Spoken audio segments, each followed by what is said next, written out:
All right, we'll go ahead and get started. Now, let's go ahead and get started. All rise for invocation and a pledge, please. Commissioner Ward, let us pray. Heavenly Father, we thank you for this beautiful day you've given us. Lord, we thank you that you give us the lives that we enjoy. We thank you for that. Lord, we ask that you would continue to bless us with rains. Lord, that our aquifers will be restored, the springs will flow again, that every aspect would be replenished. Lord, we thank you for the ways you have sent. Lord, we ask today that you would just bless our county, our state, our nation. Lord, we pray for the unity. We pray, Lord, that we will extend grace to one another. Lord, that you will guide us and direct us in the decisions we make here today. And we'll give you the glory for it. For it's in Jesus' name we pray. Amen. Pledge allegiance to the flag of the United States of America and to the republic for which it stands, one nation, under God, indivisible, with liberty and justice for all.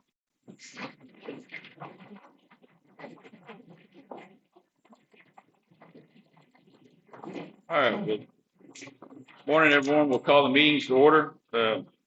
First off, we're going to call a PFC meeting, the Kinney County Public Facility Corporation Board of Directors meeting, and also the regular court meeting of the Commissioners Court of Kinney County. Calling the order at 9:05. Noting Commissioner and Director Ferrick is out. He just texted me. He just got called to work. All right, we'll recess the PFC meeting and continue on with our regular scheduled Commissioners Court meeting.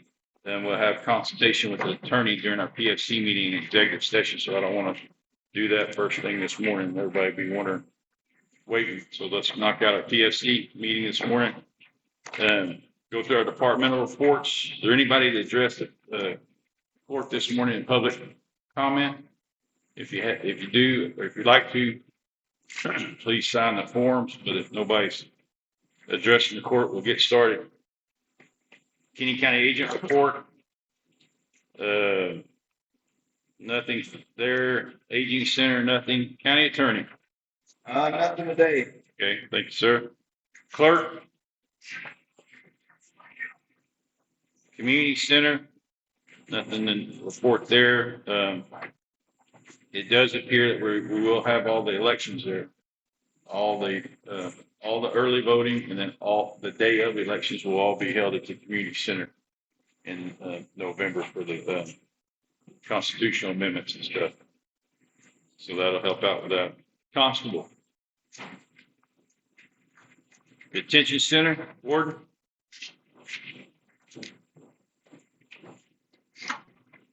Morning, gentlemen. Morning. So our ADP for the month was Speak up, please. Go ahead. Our ADP for the month was 386, and our current is 403.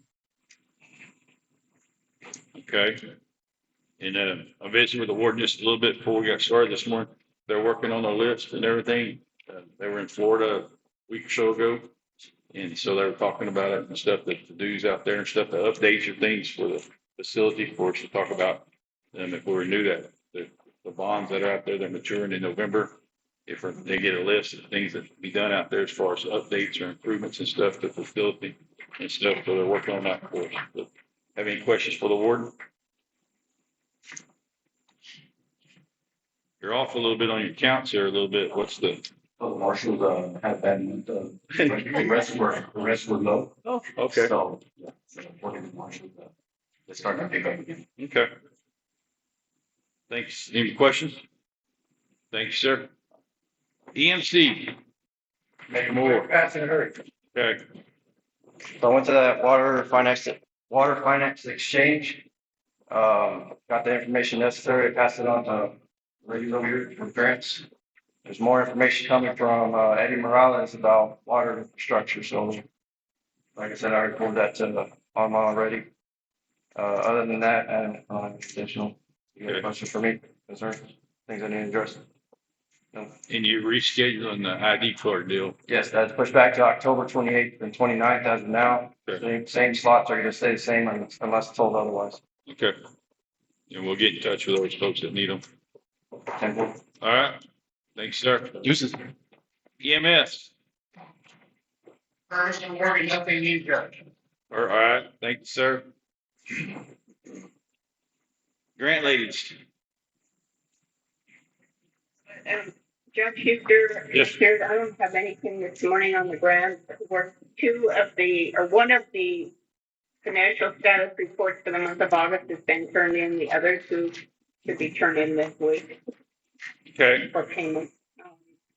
And the other information I need to let you know is that the current grant for OLS, which began 1 September, has not yet been awarded.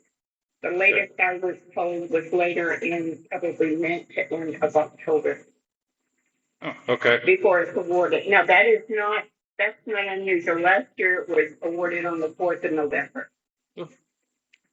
Okay. That's all I have today. All right. Thank you, Ms. Westbrook. Indigent health. Nothing. Judge report. Don't have a whole lot. Have county court this week on Thursday. Got to go to Hondo tomorrow for a meeting. But nothing. Nothing out of the ordinary, I guess. From the abnormal. Justice of the Peace, she's attached a report for you this morning for hers.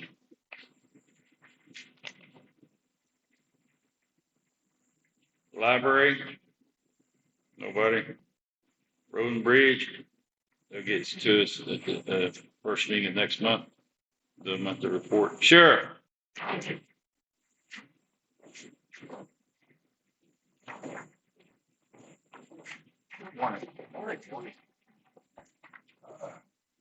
As of today, we've had 44 in jail, scattered between Medina, Del Rio, and Perry County. Still waiting on the commissioners from the other counties to send us signed agreements on their jail space. Okay. So far this month, we've done 1,300 miles back and forth here in Medina County. Putting the miles on the van. I'm down one dispatcher. We got hired in another location and just had a deputy resign last day over Friday. So I'm down 2 people, going to have to do a hard search to find a deputy. We went to some of the paperwork on some of these warrants that You lost a full-time deputy? Full-time deputy. Okay. We were going through some of the paperwork on some of these warrants that have been confirmed that we haven't received all the paperwork yet. There's 40 of them. And we're trying to get, we're missing either fingerprints or we're missing magistrate forms, we're missing bail forms, bond forms, et cetera, et cetera. And some of these date back over March and April. So we're having a hard time getting that paperwork so we can get them into the district attorney so we can get those cases resolved. But, right now we got 20 in transport, one of which is in San Diego, California.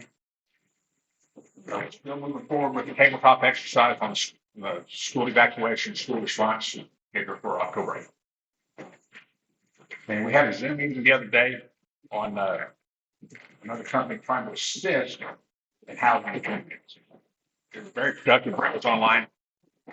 The figure came up to about $1.5 million a month to operate. So we're going to have to get all our figures together, how much it costs to transport, how much it costs to house, back and forth, how many people we're going to lose in the field because we're having to do these transport to and from, what a transport company is going to cost to see if it's going to be economic work. The governor's office right now doesn't want to touch it because then he's running for the office again, and he doesn't want that on the table being put out. We're still spending $1.5 million a month housing stuff for operational stuff. So other than that, everything's been fairly quiet. Questions? They only called me twice this weekend Yeah. to come in and magistrate. Thank y'all. Thank you. Thank you, Sheriff. Tax assessor, Mr. Drone, nobody. County treasurer has provided you 2 reports this morning. The investment accounts, the status of those are provided to you this morning, along with her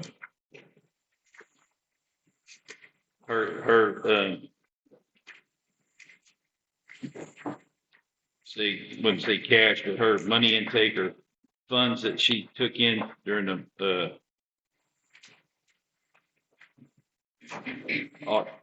August. This is August. Where those funds came, who those funds came from, and what offices and stuff and so forth.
It's my stack.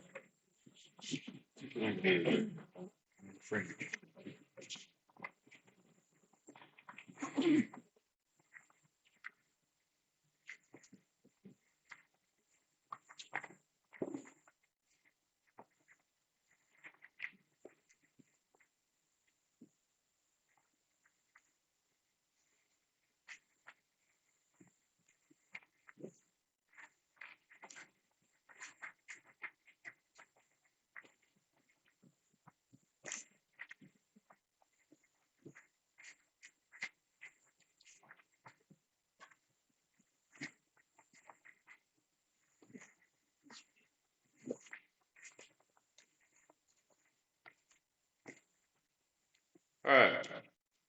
We'll get into the action items, we'll deliberate and consider action items for this morning. Item 4A, discuss, approve salaries and other allowances of elected officials in Kinney County for 2025-2026 budget. Those were, do you recall, those were posted in the newspaper and stuff and everything, in a public hearing was held on September the 8th regarding the salaries and so forth.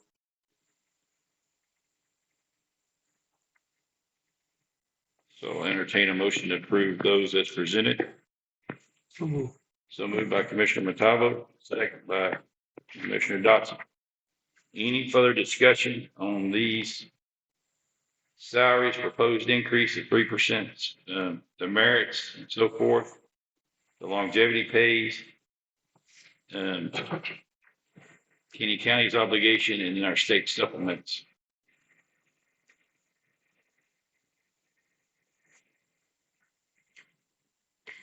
All those in favor say aye. Aye. All those opposed, same sign. Motion carried unanimously. Then item B is discuss and adopt fiscal year 2025-2026 budget for Kinney County. We submitted some changes to the auditor. Notably, kind of in the clerk's office and the tax collector's office and the auditor's office. The clerk in the auditor's office was to make sure we had some compensation in there to pay for the overtime that those folks may end up working during the elections. Because law statute says that whenever the polling places are open, those offices have to be open as well. Which office? The clerk's office and the tax collector's office, Ms. Padron and Ricky's office. All right, so with that being said, then talking about the Saturdays and Sunday hours and so forth like that. So I said, hey, we better make sure that, they won't work all those hours because Monday through Fridays, they're 8 to 5 jobs, but then they might catch a little bit of time on Saturday or a little bit of time on Sunday or something. But Ms. Padron and Mr. Avalato both have said that, hey, they're going to be working as well. So not necessarily a full rate. So increase those line items there a little bit for them. And then on the auditor's side page, we left it as first salary with a 3%. That's what everybody else was receiving countywide. Although it had been proposed as a 5%. And then that's on page 16. Her assistant auditor with a 3% pay raise. The assistant auditor that was added, left it in there. What it took out was the request to have a part-time assistant auditor at 25,000. I took that out. But there'll be a public hearing held on her proposed budget. There'll be a public hearing held a week from today at the fire station there. Here, at what time? 1:30. But you can note that, this has gone up about $100,000 in what we originally approved this time last year. And then the new auditor came on board and everything and so forth. So on the 29th, it's a public hearing. Public hearing on the 29th at 1:30 here in the district courtroom. But other than that, everything pretty much that changed a few numbers and so forth and stuff. But we'll see how our public hearing goes and what Judge Andrade, we visit with him and so forth. We'll call a meeting. We'll have a meeting that same day at 1:30, just to visit and discuss and have a quorum established, because it'll be I would assume most all of y'all would be there in attendance. So we'll go ahead and post a meeting for that day as well. So we'll get that posted tomorrow afternoon and so forth. And then what we may post it, Becky, is just a approve action on the amended proposed budget regarding auditor's office only. No other portion of the budget. Could we include payment of bills just in case Okay. in that meeting? I've got one contractor that's supposed to be done by that time. Okay. Did you hear that, Ms. Flores? Approve bills and approve or amend or adopt proposed budget after hearing, but just regarding to the auditor's office.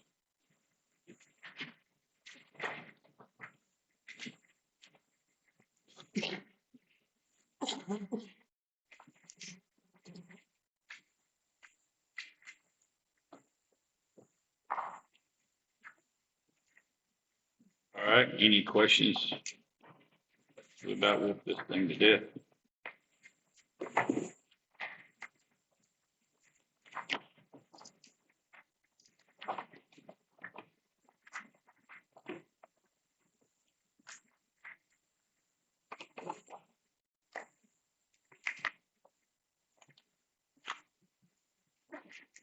Entertain a motion to approve the budget as presented on item 4B.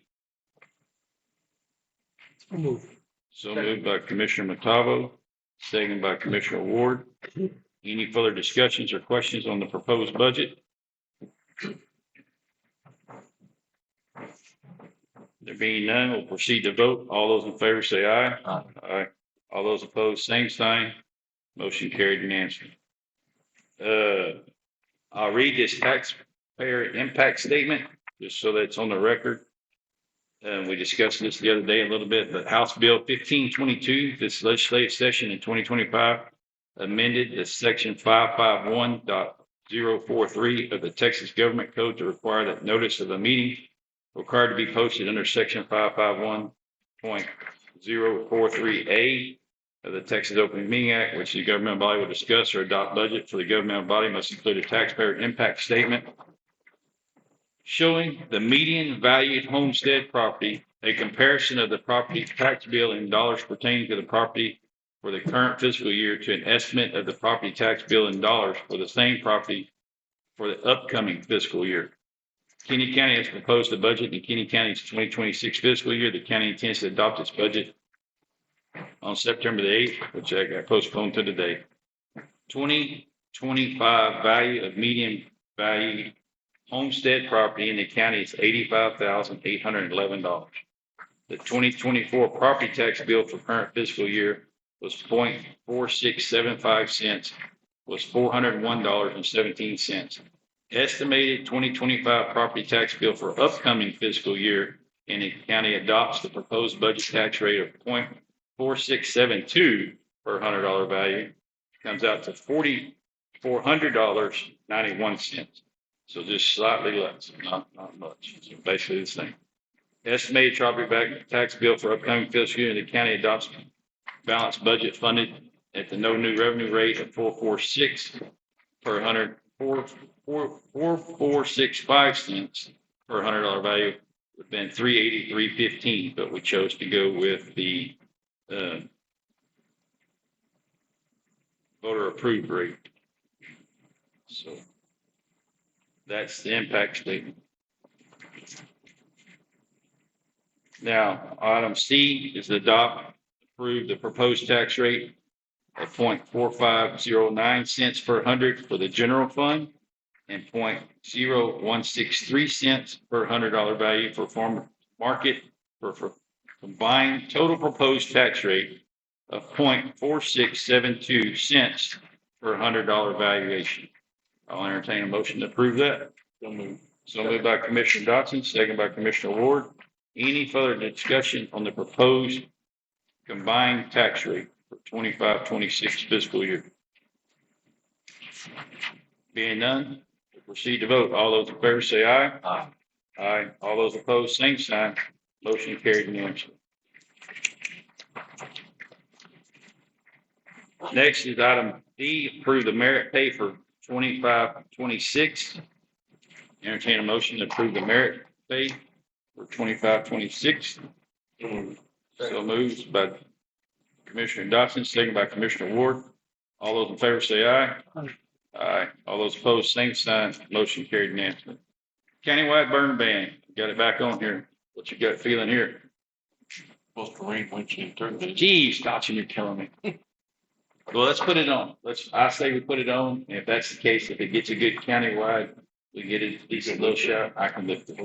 I can't instigate or put it on, but I can remove it. You probably just jinxed this, Dotson. Hey, now. If it doesn't rain Wednesday or Thursday, Commissioner Dotson made that prediction. Let that go on the record, please. All right. I say yes, and if it does, I'm not looking, I'll jinx it. I'm going to agree. All right, we'll put the burn, all right, motion to approve the burn ban to go back on by Commissioner Ward. Second by Commissioner Montalvo. All those in favor say aye. Aye. All those opposed, same sign. Motion carried. So we'll put the burn ban back on for 90 days, but at any time in there.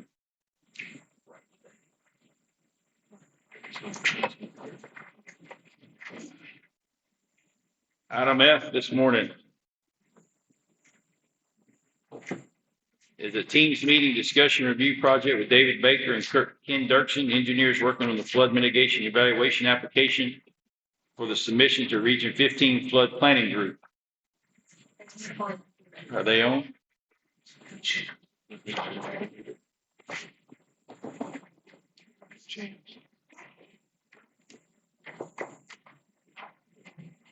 Oh, dang.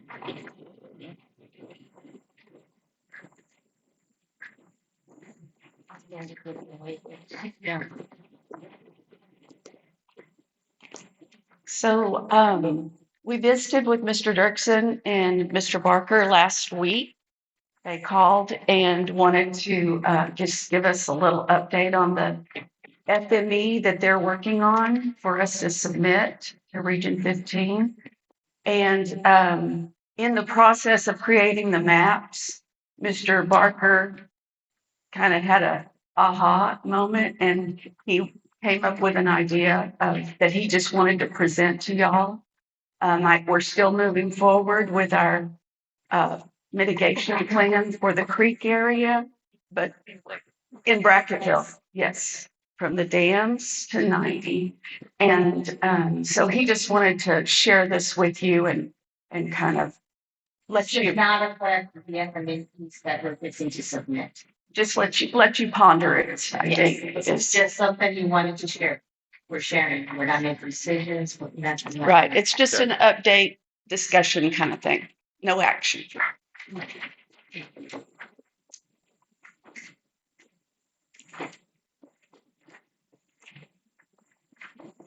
Morning, Mr. Baker. Morning, Mr. Dirksen. Barker. Oh, yeah, I wrote Barker on there. Jackson? They were on, earlier. They were on Teams, they were just waiting on us. There he is. There's Mr. Barker. Can you hear us okay, Mr. Barker? We can't.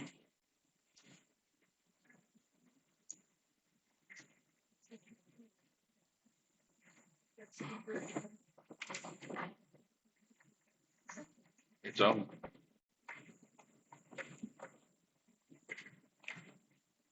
Hello, Mr. Barker. We can't hear you.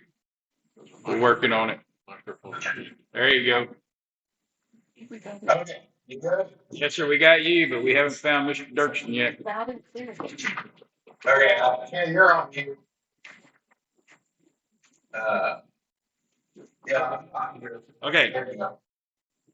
give us an update. What do you got? All right, let me share my screen here. Okay, you everybody see this?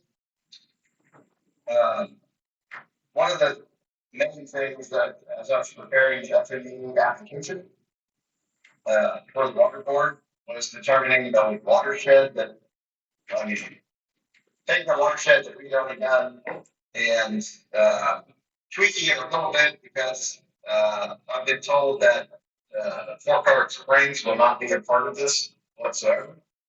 And so I truncated the watershed up a little bit. We still have to analyze a little bit down here just for modeling purposes, but it doesn't mean any improvements would be done down here. So as I was, putting this package together for this application, I got to looking at things and I noticed that, these two dams that are upstream of town, especially the one on the west, is not that far from this western drainage divide. And, part of the whole point of this, this application is to get funding to do a more detailed study on specific projects and do benefit cost analysis. Because the water board wants you to isolate specific projects and not look at a bunch of different projects as a whole. They want to see what the impact of each individual project is, and that hasn't been done so far. Anyway, so as I was putting this together, I noticed a potential opportunity, but it would expand the size of the watershed a lot, which would expand our scope and things. And so I wanted to kind of get ahead of this with y'all and see if this is an option y'all are even remotely open to. And so that's the following. It would be, let me take a screenshot here for you to kind of draw this.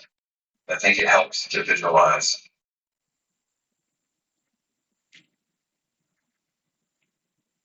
You can do that a little bit. There we go.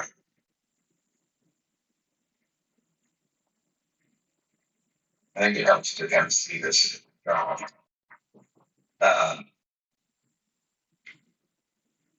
So the idea would be to explore the possibility of putting an emergency, or not even an emergency, a normal spillway to divert the flow from this, the watershed drains to this, the western dam. Yes. top of the watershed, and then it would drain down this creek. This creek, it eventually reunites with Boston Morris Creek, but it's really far downstream. And so that would really balloon the watershed that we would have to study, which would affect the cost and time and all that. So I wanted to run that by you, and then the same idea would be on the east side, exploring the possibility of kind of cutting through this ridge and around the cemetery and then dumping into this creek. And then we could also explore the potential possibility of diverting it once again through this ridge to get into this creek, which again, that one also, eventually ends up back in Lost Morris Creek, but further downstream, downstream of Fort Clark Springs, at least the majority of it. And so if I don't know if you can kind of visualize this, but this whole yellow area that I've drawn is 12 square miles. And so this area that's upstream of these two dams is, the lion's share of it, approximately 8 square miles or so. So the idea would be if we can divert the majority of this water around the city and then have it reunite later on downstream in areas that are not populated at all.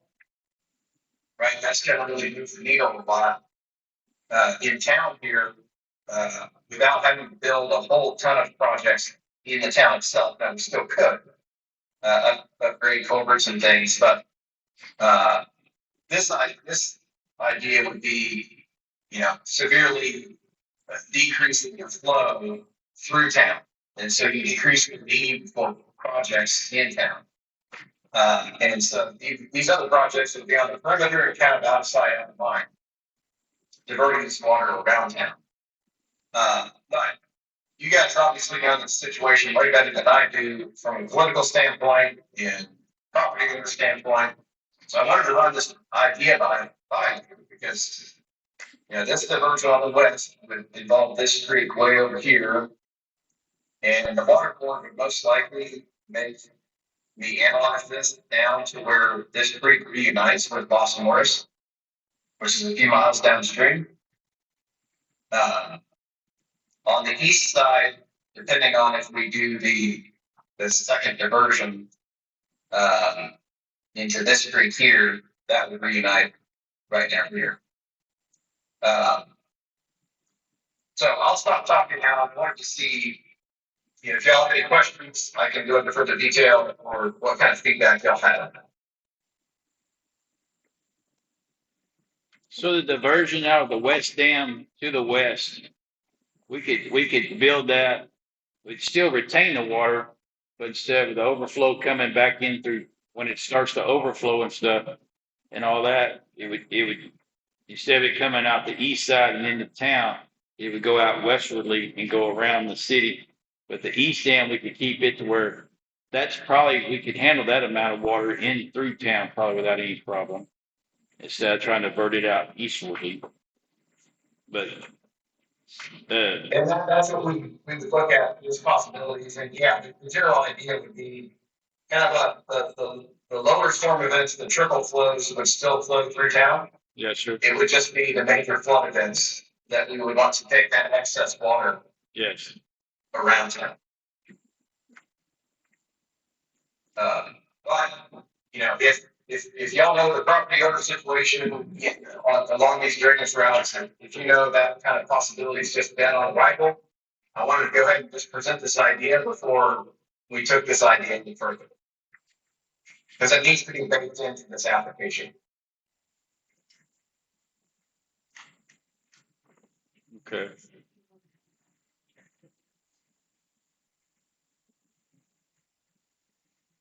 And you don't have to answer me right now. You can give me any feedback this minute.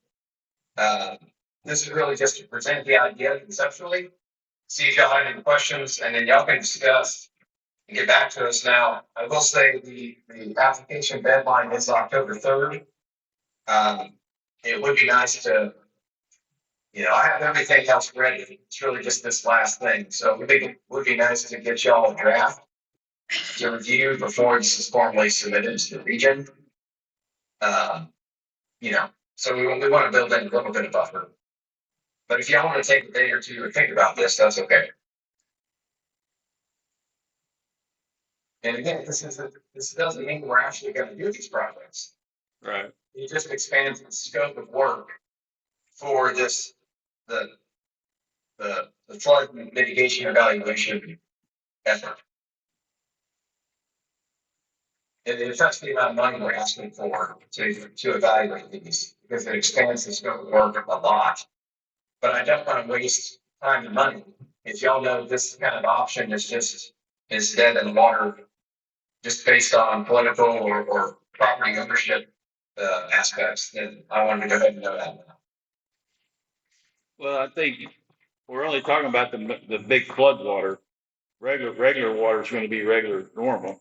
Just the flood water, if we could divert the flood water from the west side out westerly and go down, we're still retaining the water on both dams and stuff, but we're just taking, it just be the true flood water that would be diverting out of that west side, leave the east side alone.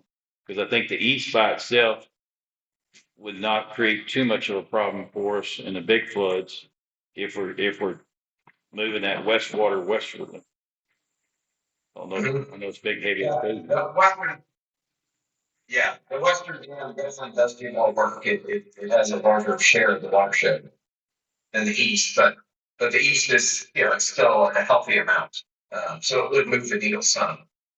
But it's really the western one that would really expand the scope of work a lot. So I wanted to make sure that was incorporated in the application. But again, if y'all know that route is, I think I heard from either Ken or Candy that there may be some issues with some property owners down there. Because one of the things we would have to show to the water board is zero negative impact for them to approve any future funding for actual construction. We have to either show no negative impact or the property owners have to consent, right, to the additional water, because it's obviously in that western creek, there'd be more water during flood events than there currently is. Right, because the water's not going to disappear, we're just diverting it. And so the water board would make me show exhibits all along that creek showing, okay, here's where the existing floodplain is, here's the expanded floodplain on those properties. Right, and so there would be a negative impact. I was just thinking that it's very rural out there. There's no people living out there, no structures, right? It's pasture rangeland, and so it could temporarily get flooded, to avoid where people are. So, but if y'all know that those property owners wouldn't even entertain such a concept, then maybe we don't explore that. Well, there's probably are some structures out there. They're just very minimal compared to the city. On here, you can't see who's Compared to the cities city. with that. Yeah, it's quick to turn. And turn off its biography. So we're talking about this, be this creek here. Goes around. So, yeah, I mean, maybe I didn't catch there might be a barn or something somewhere. I just didn't see many kind of habitable structures along this route. Now, would the Corps of Engineers have to approve any kind of, obviously, would they have to be on board to do any kind of modification to that drainage up there? Since they're the ones, yeah, NRCS, NRCS and all those folks. yeah. Yeah, and that would be a part of the future effort, once we get funding for specific projects. We would have, part of it's the money we would get in the future from the fifth funding, the flood infrastructure funding. And that's after you're in the state flood plan. So right now, we're just trying to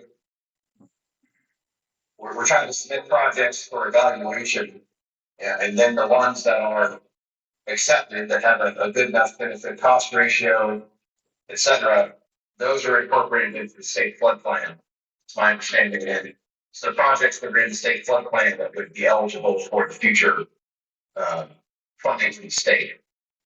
And so that funding in the future would incorporate my time, Ken's time, the contractor's time, submitting to the various entities. And yes, the NRCS would be one of the main ones to submit because it would be affecting an NRCS dam.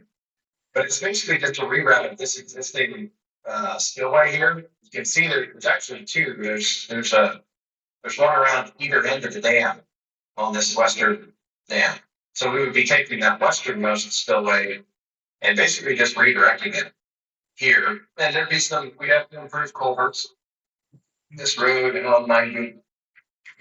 But I wasn't planning on any improvements further downstream just because of how rural it was. So we would expand the floodplain and we would most likely need to consent with those owners to get the water board to be okay with that.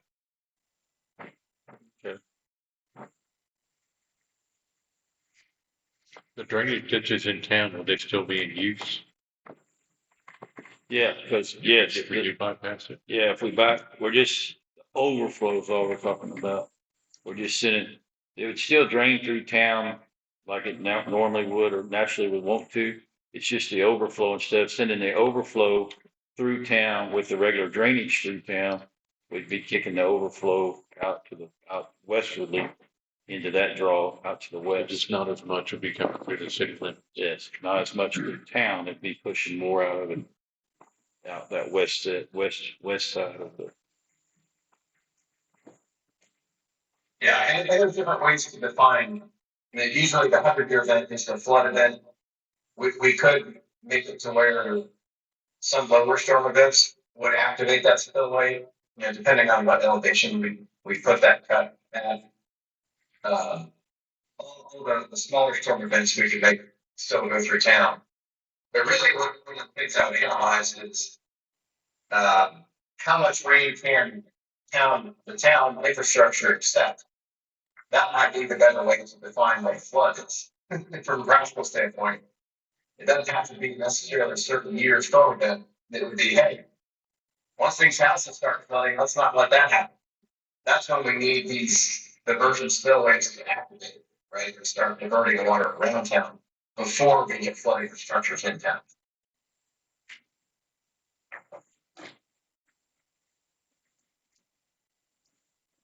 But now, if the creek through town wouldn't dry up, you would still have some smaller flows.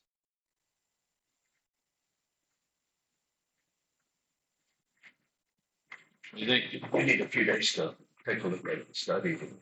okay, And do we have some hard copies of that property? can you like print us off a couple of hard copies of that and send it to Candy and Alma an email or something? And I can get it printed up and give it to the commissioners and let them ponder.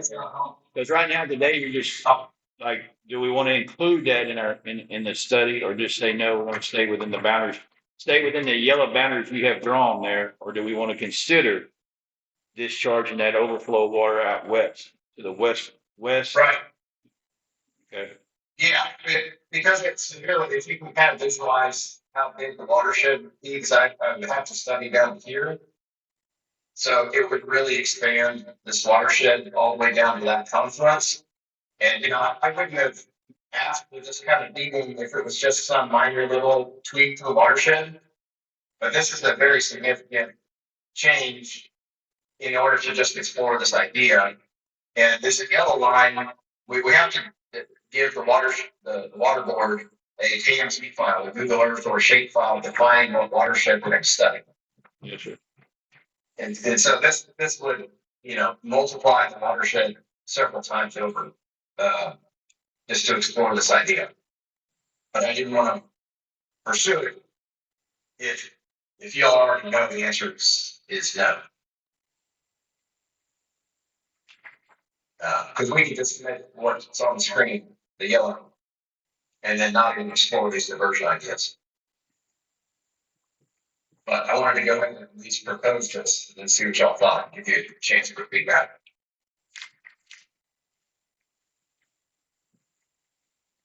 So do you want to just send the hard copies and then we can, Yeah, we can put it on the agenda for the 29th. okay, We can put it on the agenda for the 29th, whether we want to include that west one or the east one, or either one of them, or just say, hey, we're gonna go with what's. well, with what we've got, What we got. right? Is that all right with you, Mr. Barker? Yeah, so next Monday, Yeah, we have a meeting scheduled for Monday right now. We can put it on that agenda. okay, yeah, and then that next Friday is the actual due date. Yes, Uh, So, okay, so next Monday after your meeting, that'd be when y'all will decide, right? Yes, sir. Monday during the meeting, yes. We can just decide whether we want to do no change, west only, east only, or east and west. West. All right. Yeah. All right, thank you. If you'll just send us those, we'll forward them to the commissioners and go from there. Can you send that one with the, can you send the one, Barker, can you send the one where you drew on with the red easel? Just screenshot that and print that, where they can kind of see what you're talking about? Yeah, yes, sir. Yes, Yes, sir. yeah, this, and then I'll do some more things so y'all can have a larger view as well. Okay. Okay? All right, thank you so much. Thank you. Thank you, Mr. Dirksen.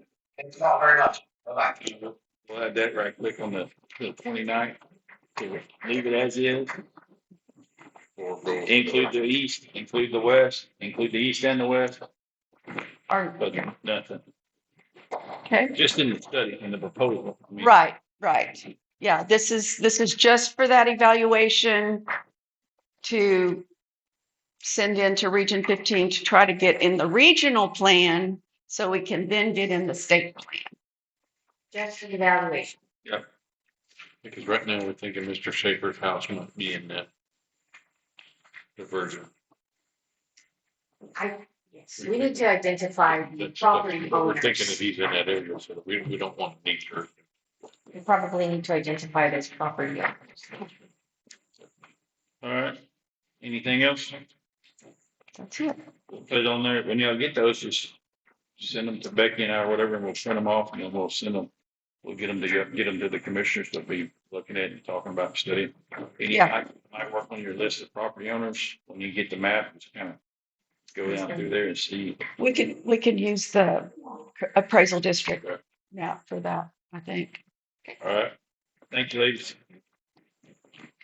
So we'll move it, item F is an agenda item for action on the 29th. Item G this morning is discuss and approve authorization for prepayment to Southern Emergency and Rescue Vehicles for the new ambulance.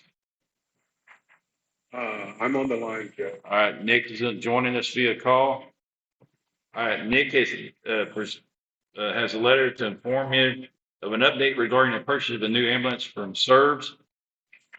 We've been notified by SERVS that due to the passing of House Bill 718, which went into effect July 1st of this year, they're now requesting prepayment for the ambulance. The new law prevents them from obtaining the temporary tags we have typically used in the past to get the vehicle delivered. It now needs to be registered and have permanent hard plates. SERVS is unable to obtain the exempt tags that we require for the ambulance. To register the vehicle, SERVS needs the manufacturer's statement of origin, MSO, from Horton, the ambulance manufacturer. However, Horton will not release the MSO to SERVS until they have received full payment for the ambulance. SERVS cannot pay Horton until we make our payment to them. We understand that the prepayment is a significant change to our standard processes, and the SERV has also informed us that they will not if we do not prepay, the ambulance will have to be shipped to their office, which will incur an additional cost. If approved, the payment to SERVS will need to be made via wire transfer between October 1st and October the 6th. And that's his letter. And then the sales agreement contracts that we have to have it, There should be one in there, if we're able to get it approved to be prepaid, if we go up to Ohio and pick it up and drive it back. And then the second one is if they have to put it on a flatbed and ship it down to serves with the additional cost. The additional cost, if they have to flatbed it, is an additional $6,500. So it is quite a bit. So that's why hopefully we can get it. Go ahead. one of them's, the one that we go and get it is $419,881.32. The other one, if we still have to go get it from Surge, correct? They'll bring it down to us. Okay. Based talking with Michael, our rep from there. Once they get it flatbedded, they'll bring it down to us so we can show we have possession of it. So at that point, payment can be released. They'll have to take it back up there to their offices until they can get it registered, which he said will probably take a week to 2 weeks. Because an obstacle we're facing is they can't release the ambulance until they have the permanent plates attached to it, because it's a liability on there. Okay, if we prepay it, you would go with the tags to go get it? Yes, yes.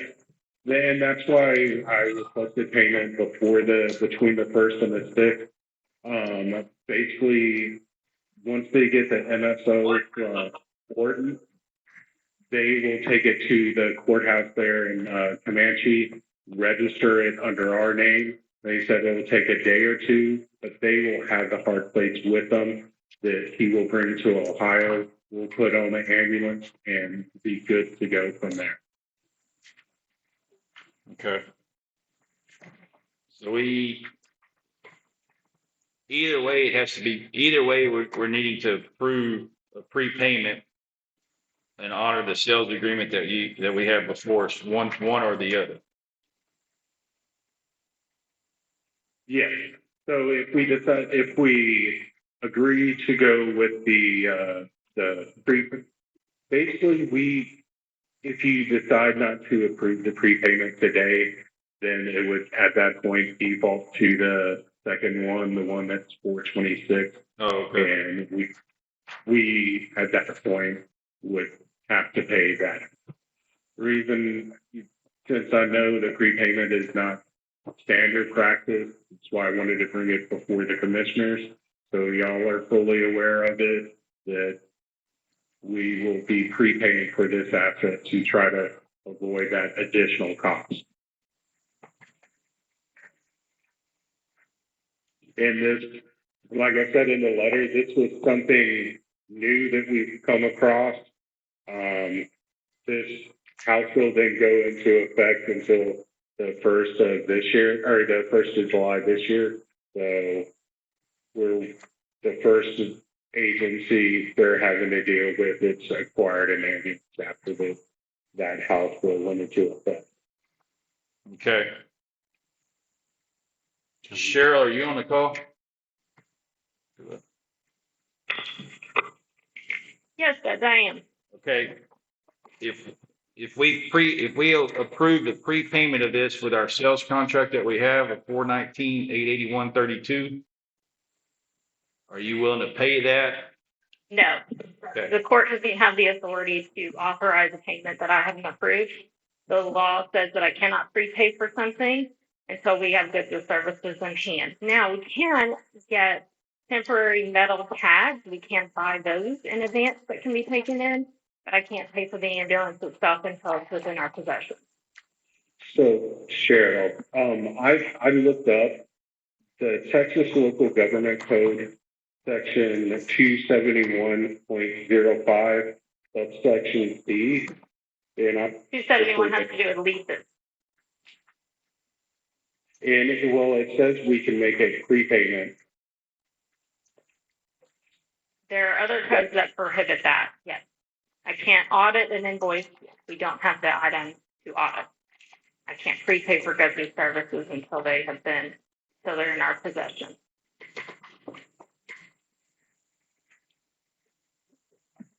All right, so then that leads us to the other option of the, invoice price of $426,381.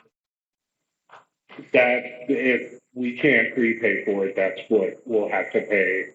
And they'll have to ship it to STRS, and then STRS will have to bring it to us to show us that they have possession of it, we've seen it.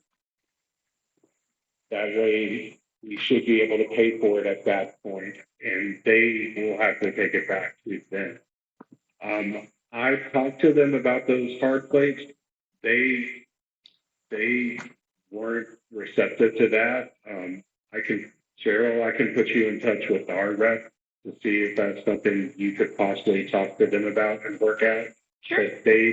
But they were willing to go that avenue, because that what they had hesitation was they would be basically turning over that asset to us. Yes, and that's right. And that is typical for most dealers. They do. We have to take possession of any vehicle, truck, whatever it is, before we can pay for it. We have to have possession of it. And then it goes through the proper channels to be audited, approved, put on the court list, approved, and then this check is dispersed.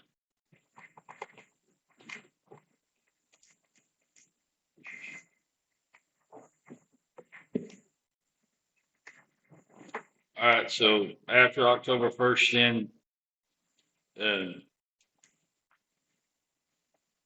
they'll bring the ambulance to us. We'll get an invoice, Nick, for $426,381.32.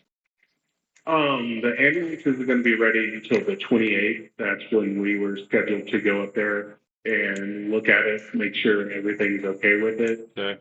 There's no bugs or bugs with it, and that's when we are going to drive it back.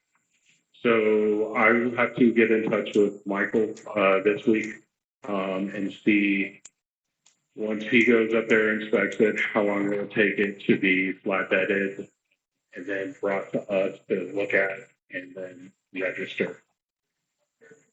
So I imagine if he goes up to the 28th, it will probably be the first week in November until when they can bring it down. Let me ask you a question to Cheryl. Is us going up to Comanche to see that they actually have the ambulance, is that an acceptable way of taking possession of it? Since we have to have possession, so we would have to sign that it's now our asset and it's in our possession. Which so you can't just visually inspect it. Okay, I will have to talk to our rep, because I think that's going to be an obstacle, because I don't think they're going to be turning the asset over until they receive payment. Yeah, we have to receive the asset before I can pay for it. So I guess the question I would like to ask is, there's no way around this, because I know in the future, when we are going to want to purchase an ambulance, this is going to be an issue we're going to have in the future, because I know most dealers won't turn over an asset until they receive payment. We have had no issues with any other dealer, and I don't know of any other county that's had issues with dealers turning over the assets and then receiving payment within 30 days. For this new House bill, or has that been after the new House bill has taken effect? Yeah, some are still getting that. They're putting they're putting temporary metal plates on, $7 for the temporary metal plate. Okay, I will reach out to them and see if that's possible. Okay, and I'm happy to talk to them. Okay, I will pass along your information to them. Okay, that sounds great. All right, so we're probably to first week in November on this, then, one way or the other. Yeah. Okay. Yeah. All right. So we'll table this action until probably the second meeting in October, and come back. I'll put it on next agenda to be discussed. That first, let's put it on the first meeting in October. We'll put it on there just for discussion and update. That sounds good. Okay, discussion update on October, what date is that, Becky? Huh? 14th, because 13th is a holiday? All right, thank y'all. We'll table item G until, October 14th. Entertain a motion to table that one. So moved by Commissioner Dotson, second by Commissioner Tavo. All those in favor say aye. Aye. All those opposed, same sign. Motion carried. All right, item H this morning is just a merchant bond for Ms. Moore in the attorney's office. I'll entertain a motion to approve the bond. So moved by Commissioner Ward, second by Commissioner Dotson. All those in favor say aye. Aye. All those opposed, same sign. Motion carried.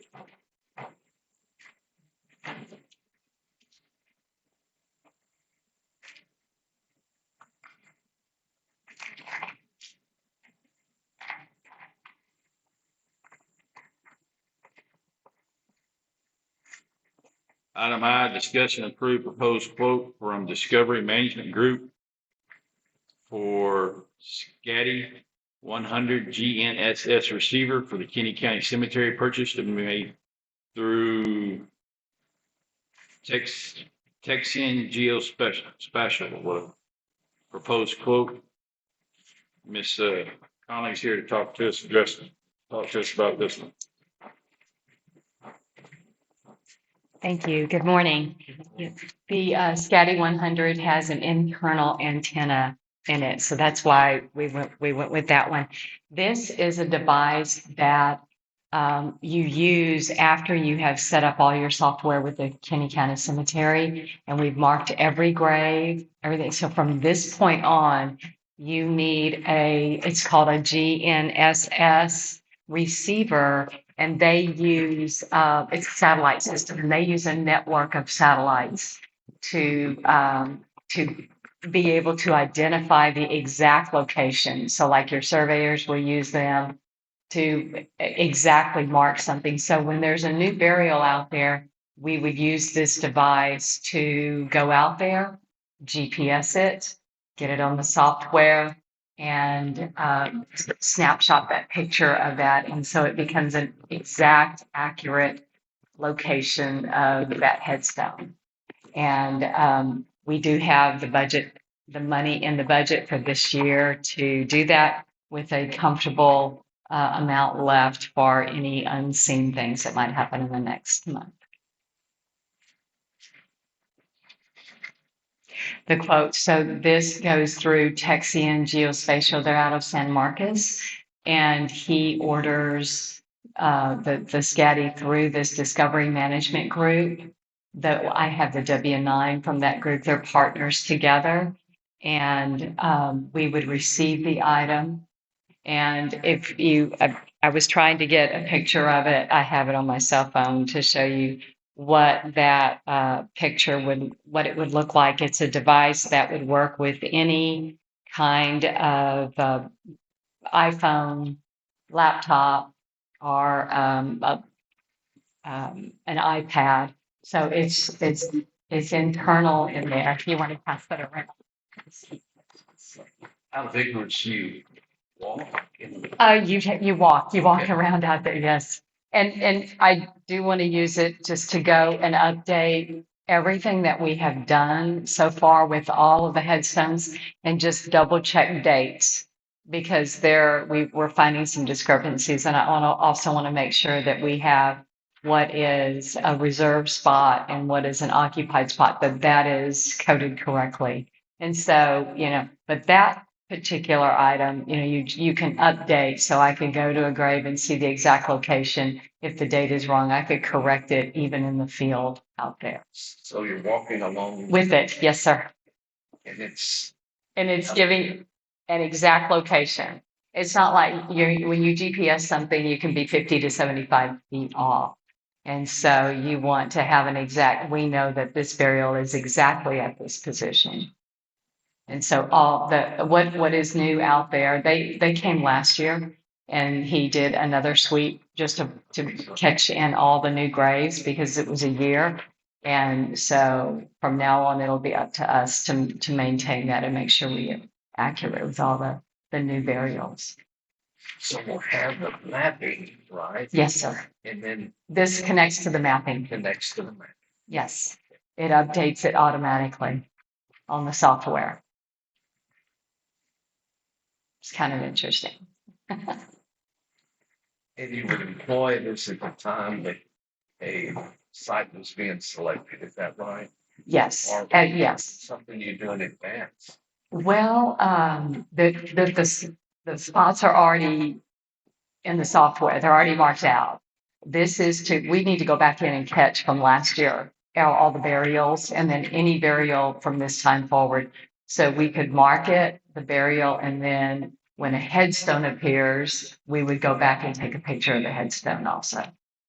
To make sure that we have all the information we can on there.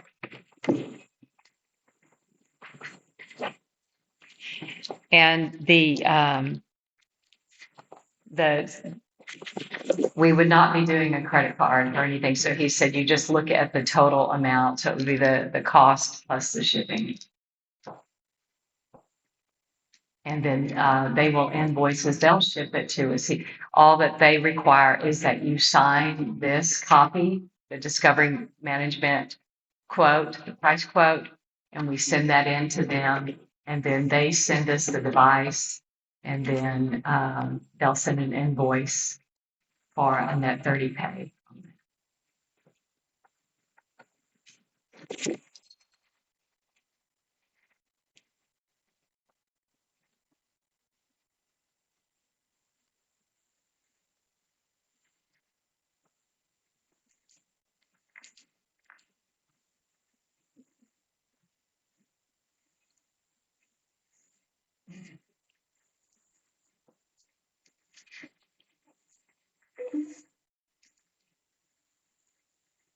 Yes, it would be 3,370. Well, how much is it? 3,370. And you said you had that in your budgeted amount? Yes, sir. And that leaves about $3,468 left in the budget. So moved on item J. All right, so moved by Commissioner Dotson, second by Commissioner Ward. Any further discussion? All those in favor say aye. Uh, All those opposed, same sign. Motion carried. Thank you. Thank you, Ms. Brown.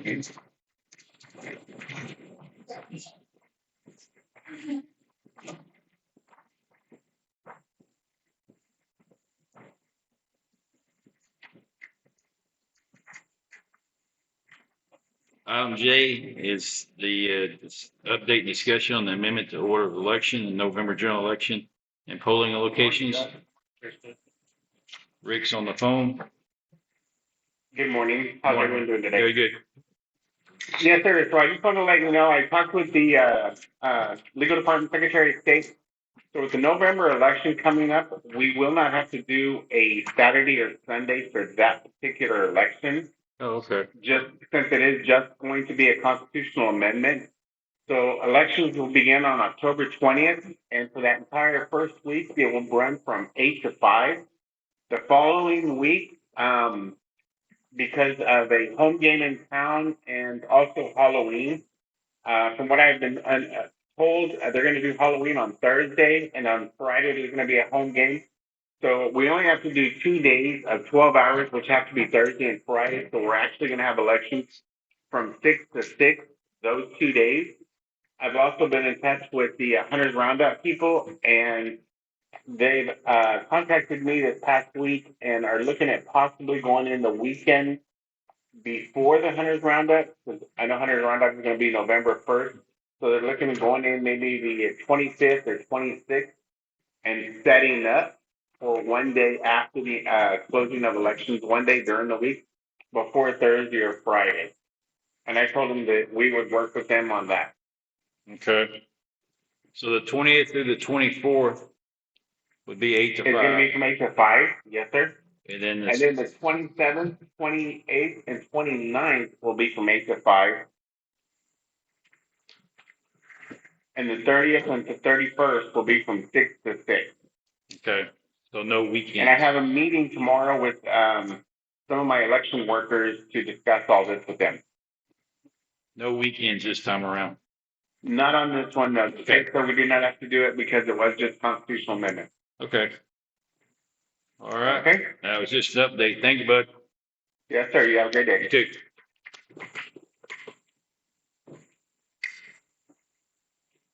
Item K, letter of support from Union Pacific Railroad in support of the Union Pacific Railroad and Norfolk Southern merger and authorize county judge to sign it. The railroad reached out to me the other day and asked if we would support their merger with Norfolk Southern, which is basically all the eastern side of the Mississippi. And I said, what would that impact us here in Kinney County, Spofford or whatever? She said nothing really, no difference. It's just they're looking to purchase Norfolk Southern and then that would give UP rail access on the eastern side of the Mississippi, but it would be able to create a single freight line that could rail from the east coast to the west coast and back and forth. And I said, okay. She said, really no new additional traffic for us because all this Norfolk Southern rails on the eastern half of the Mississippi. And as far as the valued rolling stock, That's ours would remain whatever's within the county on that day. It wouldn't really hurt us or affect any of that. what about Harbor Rail? Are they gonna change? No, sir, because most of all their stuff's already coming from the East Coast and comes back onto the UP rail and comes through there to go into Mexico or whatever, or out of Mexico that way. This is just allowing UP to have ownership and rail east of the Mississippi, all of Norfolk Southern, basically from New Orleans up the Mississippi on the east side of that Mississippi, they're acquiring it or asking to acquire it. And I said, well, A donation for delivery. they're working on it. They did a pretty hefty donation the other day to the Hope Center. Don't forget that. I mean, they've been pretty user friendly for us. They donated for the electric billboard at the community center, Hope Center, things like that. But I'm sure if other things, as things come up, they'll be. But I saw no negative impact to us in supporting that merger or acquisition. Left it at that. So with that being said, I'll entertain a motion to approve the letter. So moved. So moved by Commissioner Matavo, So second by Commissioner Dotson. Any further discussion on the letter of support? All those in favor say aye. Aye. All those opposed, same sign. Motion carried unanimously.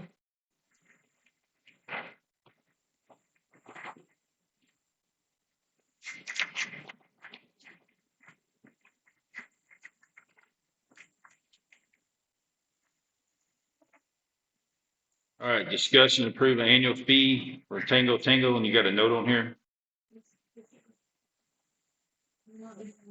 All right, so no action, nothing done on item M this morning. Discuss and approve sheriff's office constable fees for the sheriff's office and constable's office fees for 2025, 2026. There's no changes, correct? And this just has to be sent into the state, uploaded into their system and so forth. But it's just the fee amounts for subpoenas, summons, writs, orders of sale, detainers, citations, publications, warrants, injunctions, writs of habeas corpus, execution, restitution, protective orders, just the fees that are be charged by the constable or the sheriff's office. last time it was updated. I have no clue when the last time it was updated. We haven't updated it. It hasn't changed since I've been in office. Entertain a motion to approve those fees as presented. So moved by Commissioner Ward, second by Commissioner Matavo. Any further discussion? All those in favor say aye. Aye. Aye. All those opposed, same sign. Motion carries.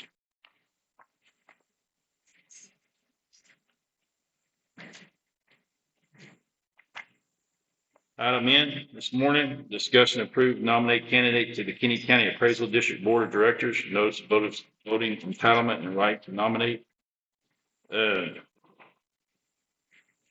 a letter from the appraisal's office dated August 27th. Notice of voting entitlement and right to nominate persons to serve as directors of Kinney County Appraisal District.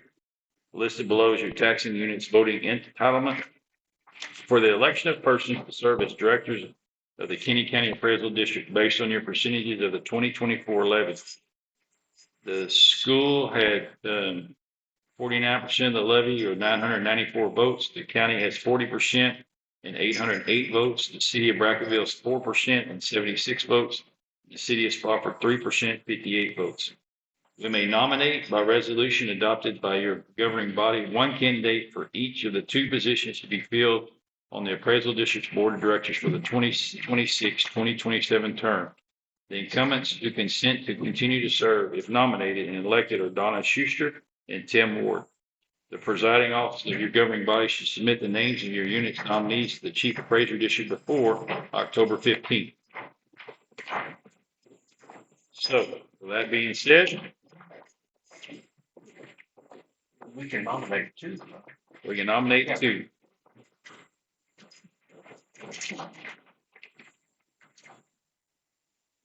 The voting requirement is entitled to vote for directors as determined by dividing the total dollar amount of property taxes imposed for each unit preceding tax year by the sum of the total dollar amount of property taxes entitled by multiplying quotient by 1,000 by rounding the product near whole number. Probably none of that. The chief appraisers shall calculate the number of votes to which each taxing unity, other than a conservation or reclamation district, is entitled, and shall deliver written notice to each of those units in voting entitlement for October the 1st. So that's what he's provided here. So we have 808 votes. Again, the two candidates, the two incumbents. Slip out, let you The two incumbents, okay. The two take incumbents myself out of it. who consent to continue to serve, of course, is Donna Schuster and Tim Ward.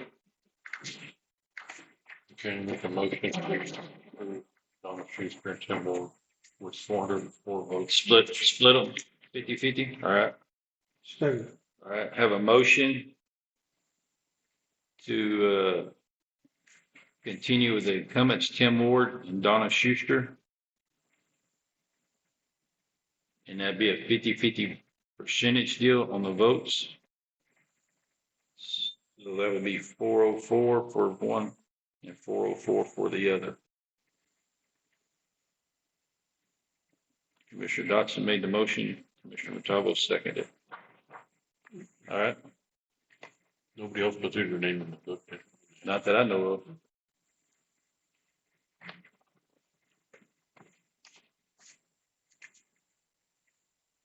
All right.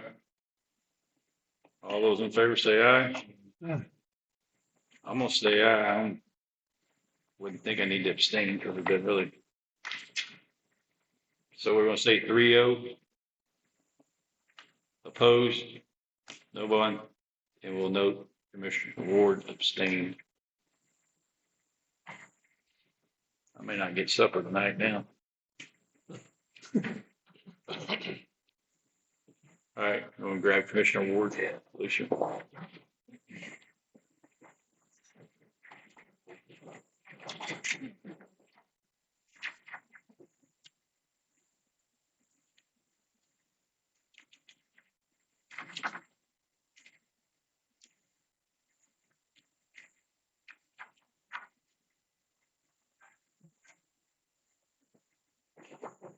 He's gone. Huh? I think he's in the restroom. All right.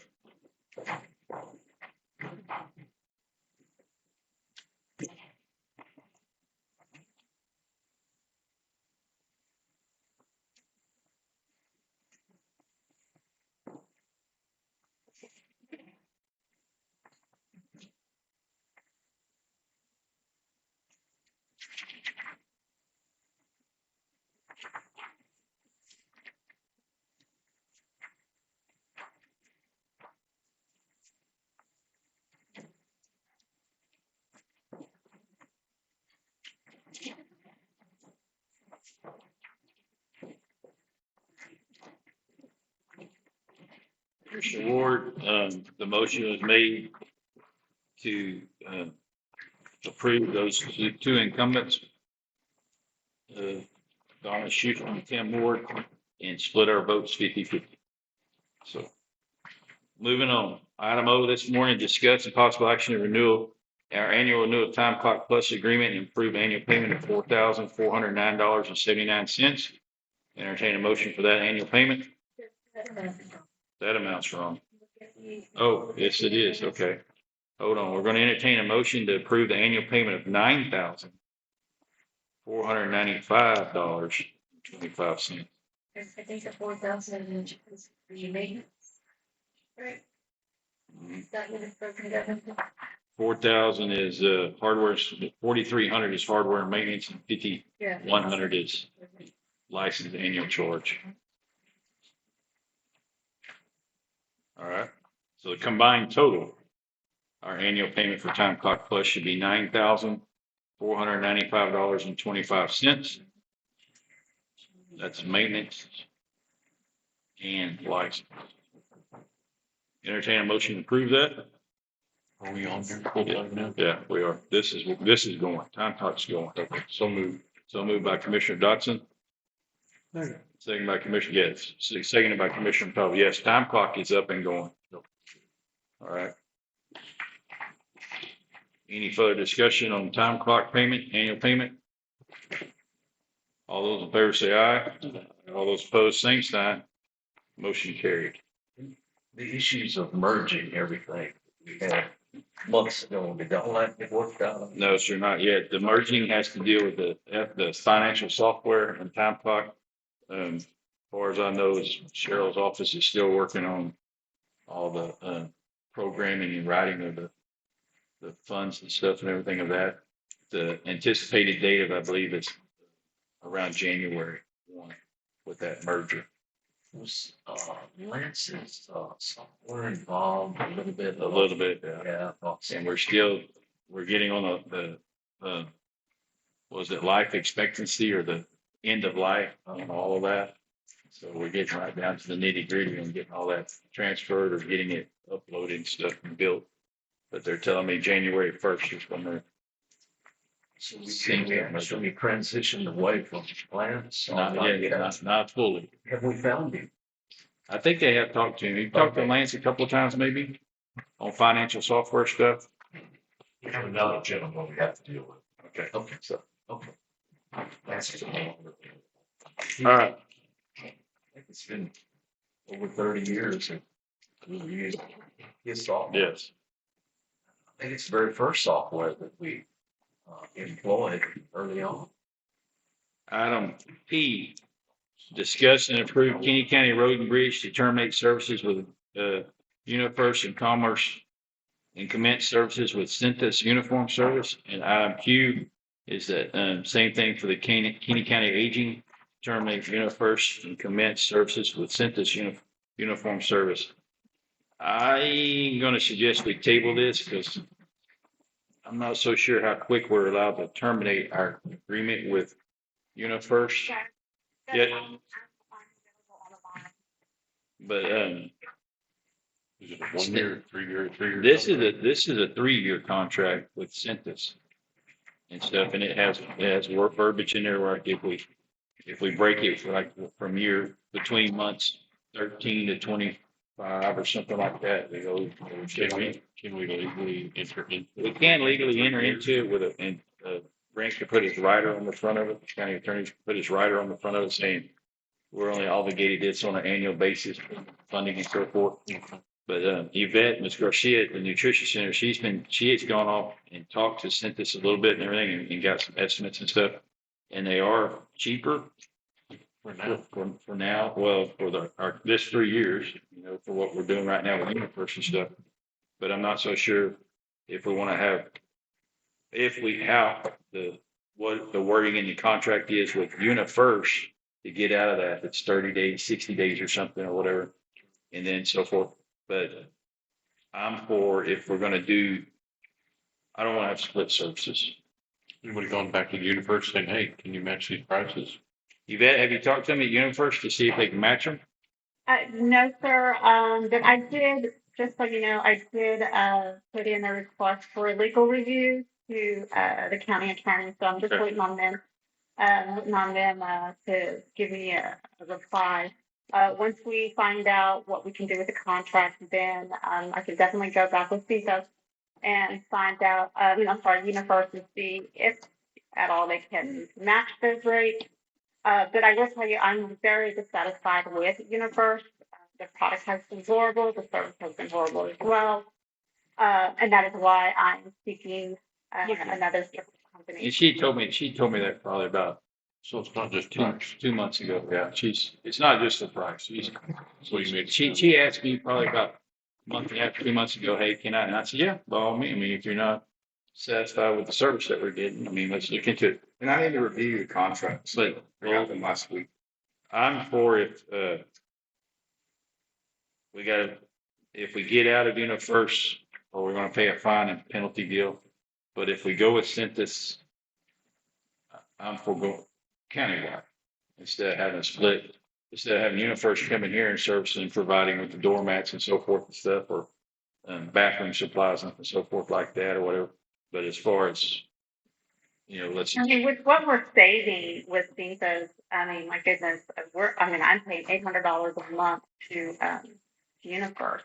So just the savings with Cintas, I mean, if there is a fee to break the contract, I mean, my goodness, we could pay that off in a couple of months, just like savings.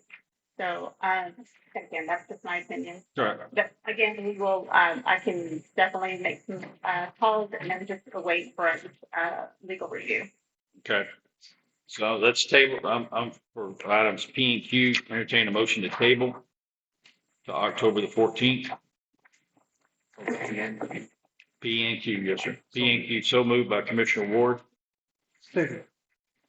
So, we get the legal review in, but maybe visit, Yvette with, UniFirst and just kind of give them a chance to respond or answer and just see what they say, but we'll table these, Absolutely. to October the 14th. Commissioner Ward made the motion, Commissioner Montalvo seconded.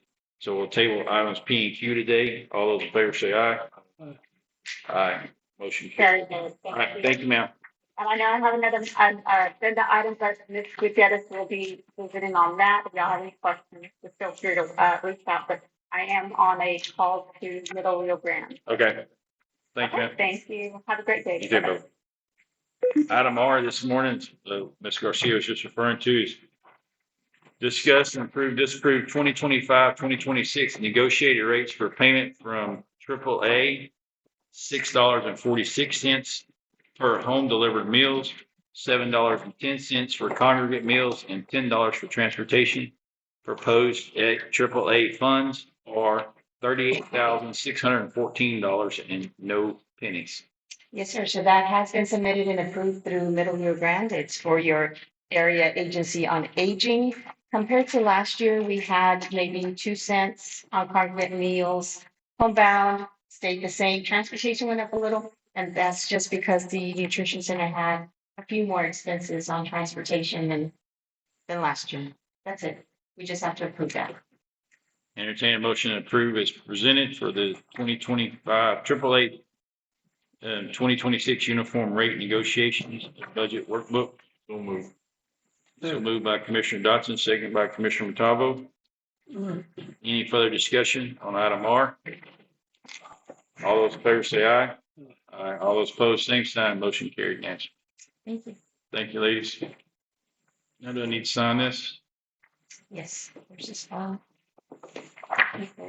A spot, several spots. I think there's just one spot. Well, that's very good. All right. Item S, just a motion to approve to advertise for Texas Wildlife, Oh, it should be parts. Texas Parks and Wildlife Whoops. Texas Parks and Wildlife Department grant ADA compliance project at the Kinney County pool splash pad area. Just want to entertain a motion to advertise to get started on looking for. Your copy of the plan? Yes, Okay, good. we have that from, an nominee. architect. Yeah. But just a motion to, start out to put ads out for that work to be done, because in our submission Yes. and whatnot, we said we'd get it done by February. February 2026. Was, so we Yes. have the pools closed. And so, yeah, after it's done, we'll have to have the, Mr. Meyer come back from the, licensing. This is the ramp, Restrooms. the door handles, the water fountain, Fountain. a new toilet, the restroom stuff, Yeah. the ramp, rip the ramp out, change the angle. Make sure we get all the striping, the signs, handicap parking signs, all of that. In its final draft, did you include each one of those costs? Because early on, Uh, there was something, and I was trying to think of it, was a ramp outside. And we met and he Kind of reconfigured it. yeah, he did. Mhm. Did we get the newest version? I hope so. Okay. We'll have to go back and look at it. And before we advertise, we will definitely touch base with him Okay. and make sure that he has gone through that checklist that's we received from Meyer to make sure everything is addressed, and we get all of it done at once. Well, I bring that up because I remembered that there was a little bit of iffy about how to do the ramp. Yes, And I think he was concerned about the angle. yeah, If we did it right there where the steps are, he thought it was going to be too steep, that it didn't stay within whatever the grade limit is. And so he was kind of working with going and making a ramp alongside the splash pad to go up there. So, and definitely the paving has had a degree of influence on the level, mhm. But anyway, if I can help. Okay. I'll just get back in touch with him and Okay. just before we go out for bid, just make sure that we have all of those items checked off for when he comes back to inspect it. All right, Okay? entertain a motion to approve advertising for that. Motion made by Commissioner Ward, seconded by Commissioner Dotson. Any further discussion? All those in favor say aye. Aye. All those opposed, same sign. Motion carried. Then our executive sessions, and then we'll go into item 5, disapprove Commissioner's previous minutes. Can you just get that to me so that? We do have some minutes.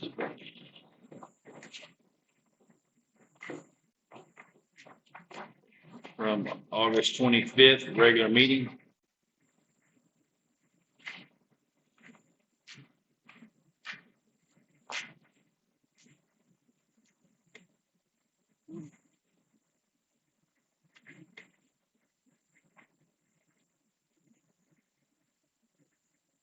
And if I could share one other thought on, give me my wheels start turning. The majority is gonna be plumbing. And it may be that a plumbing contractor would not want to be involved in the concrete part. And I can envision that we would get more participation if we had plumbers doing plumbing and not require that they do. The whole project. And I don't want us to, I guess you'd say, miss an opportunity to have participation because we included the exterior concrete work. Just a thought. Okay. So I don't know if there's a way to offer the plumbing for bid, all the plumbing involved, and then, the concrete works. That's a thought. Because I've seen it happen where they back away and say, we're plumber, Yeah. So I don't, it seems like I've heard of split bids before, so I'm not sure if maybe we can do something like that. To where it is split and the plumbing is, everything for that is together and then the other items are if they're related, would be together as well. And then to get off the subject, but in the event that we were to get in that situation, I looked at all the country work that can be done, and it can be done in-house. With who you have available. So we wouldn't want one issue to, keep someone a plumber. That's it. Because we can augment and take care of part of that. Entertain the motion to approve the minutes from August the 25th. So moved by Commissioner Montalvo, second by Commissioner Dotson. All those in favor say aye. Aye. Aye. All those opposed, same sign. Motion carried. Entertain a motion to approve the minutes from August 27th, emergency meeting. So moved by Commissioner Dotson, second by Commissioner Montalvo. All those in favor say aye. Aye. All those opposed, same sign. Motion carried. Item 6 is approve the bills and disbursements at Kinney County Detention Center. We do have one. I entertain a motion to approve that. So moved by Commissioner Ward, second by Second. Commissioner Montalvo. All those in favor say aye. Aye. Aye. All those opposed, same sign. Motion carried on the item 6. Item 7 is approving all claims and bills, including payroll for Kinney County budget 2024-2025. You have those there this morning.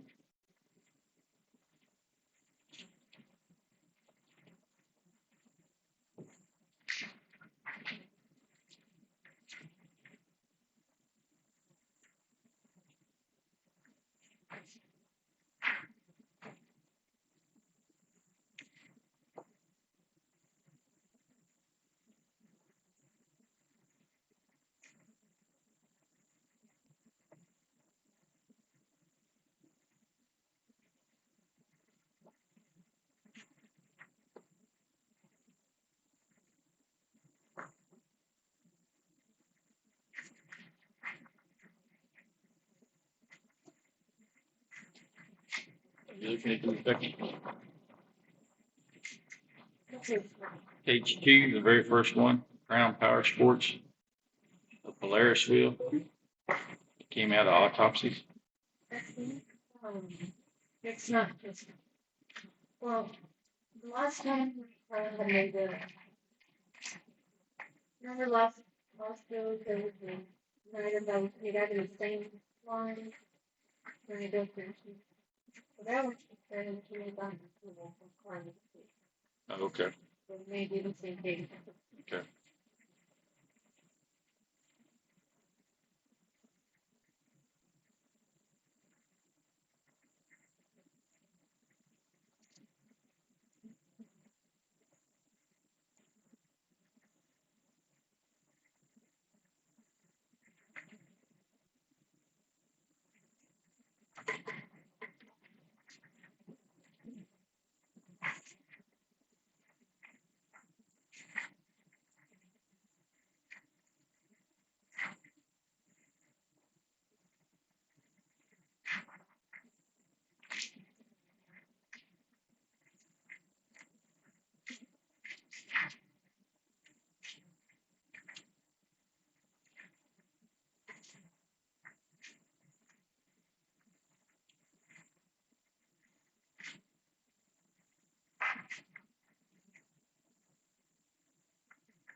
Vicky, do you know what the very last one is for? WO Construction Supplies up at the fire station.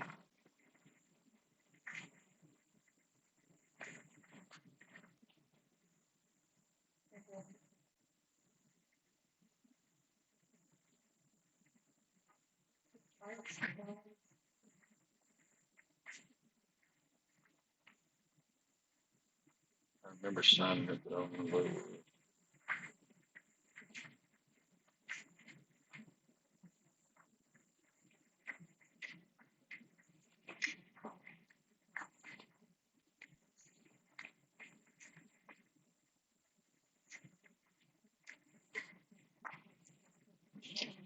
All right, entertain a motion to approve the bills as presented. So moved by Commissioner Ward, second by Commissioner Dotson. All those in favor say aye. Aye. All those opposed, same sign. All right, other items pertaining to county business. Don't really have anything. So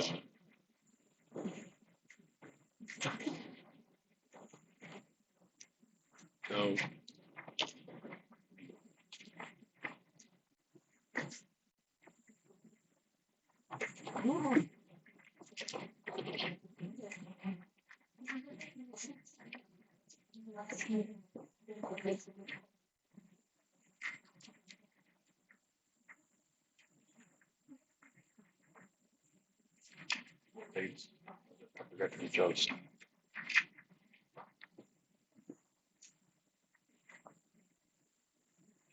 Court meetings, right?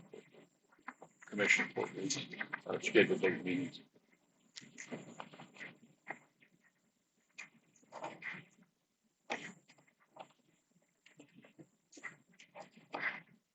All right, that'll conclude this meeting. I'll entertain a motion to adjourn. And we'll go back into our PFC meeting and go into executive session on it. Consultation with Mr. Briscoe and the county attorney. So moved to adjourn by Commissioner Matavo. Second by Commissioner Dotson. It is 10:46. All those in favor say aye. Aye, motion carried. So we'll adjourn our regular meeting and we'll go into PFC meeting. And we'll call Commissioner Briscoe.